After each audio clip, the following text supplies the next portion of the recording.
hmm I did read some of this refugee population of the United Nations. Yeah.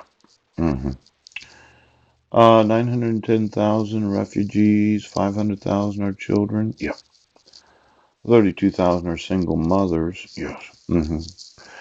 And I would think that these individuals that are housed, yeah, in Myanmar, yeah,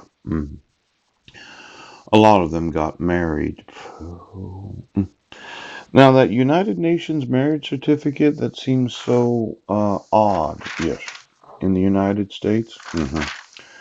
That's the kind of certificate the United Nations issues to those that are refugees. And that's something that I'm going to want to have dissolved. Yeah. Now, nearly a million persons are stuck in Bangladesh. Yes. And for every one of them that did feel a compulsion to want to be married, yeah, it doesn't say a whole lot about how good America is to refuse to enforce the United Nations Convention. A lot of them are thinking, well, I'll just get one of these United Nations marriage certificates, yeah, while being a refugee, yes. Then I'll move back to my nation and then I'll just have them dissolve it any time that I want. We really should be supporting the United Nations work with those that are refugees. United Nations has sided with Dhaka, recognizing that one of the world's most densely populated countries. This is what really threatens me, called coastal erosion. Yes, yes, yes. That it is forecast to displace 18 million people by 2050. And it cannot easily accommodate a million largely unskilled rural villagers. Yes. The idea of coastal erosion. Yeah.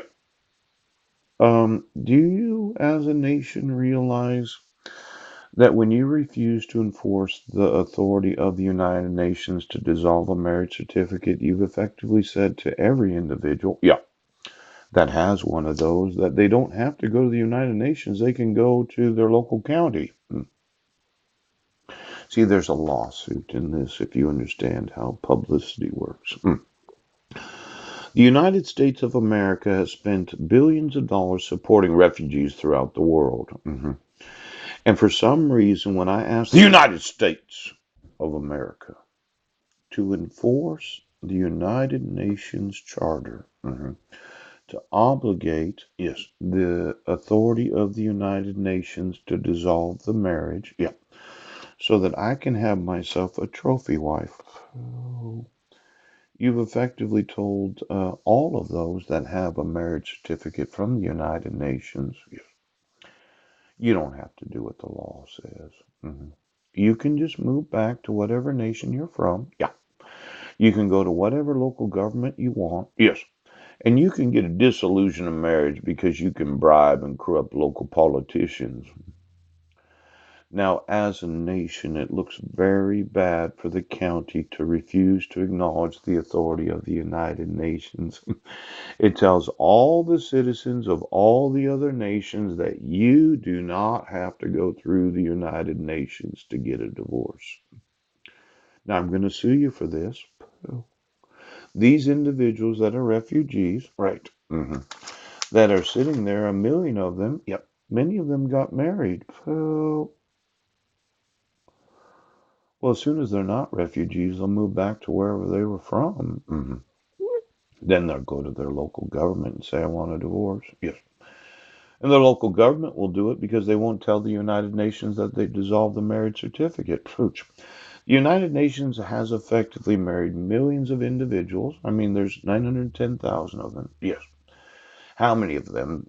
Well, they've been living there for quite a long time. It says in this article that they became refugees. Yeah. They were stripped of their Burmese citizenship in 1982. Lost everything they had in a steady erosion of rights, punctuated by sporadic outbursts of state-sanctioned violence. Yes, yes, yes.